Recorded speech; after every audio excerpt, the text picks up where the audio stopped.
மத்திய அரசின் பட்ஜெட்ல தமிழகம் புறக்கணிக்கப்பட்டதற்கு கண்டனம் தெரிவிக்கும் வகையில தமிழகம் முழுவதும் முட்டை படத்துடன் ஒட்டப்பட்டுள்ள போஸ்டர்கள் பரபரப்பை ஏற்படுத்தி இருக்கு. அண்மையில் தாக்கல் செய்யப்பட்ட மத்திய பட்ஜெட்ல தமிழகத்திற்கான முக்கிய அறிவிப்புகள் எதுவும் இடம்பெறாததால் ஆளும் திமுக மற்றும் அதன் கூட்டணி கட்சியினர் மத்திய அரசை கடுமையாக விமர்சித்திருக்காங்க.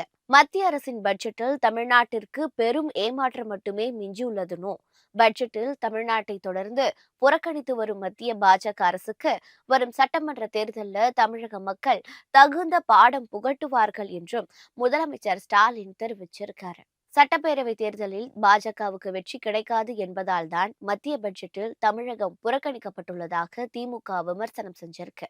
இந்த நிலையில் மத்திய அரசின் பட்ஜெட்டில் தமிழகம் புறக்கணிக்கப்பட்டதை சுட்டிக்காட்டும் வகையில் தமிழகம் முழுவதும் முட்டை படத்துடன் கூடிய போஸ்டர் ஒட்டப்பட்டு இருக்கு. அதில் பாஜக, அதிமுக கூட்டணியுடன் தொடர்புடைய மத்திய அரசு தமிழகத்திற்கு ஒதுக்கியது 0 என்பதை குறிக்கும் வகையில் மிகப்பெரிய முட்டைப்படம் இடம்பெற்று இருக்கு. சட்டமன்ற தேர்தல் நெருங்கும் நிலையில் பாஜக, அதிமுக கூட்டணியையும் மத்திய அரசின் பட்ஜெட்டையும் ஆளுங்கட்சியான திமுக மற்றும் கூட்டணி கட்சிகள் கையில் எடுத்திருக்கு.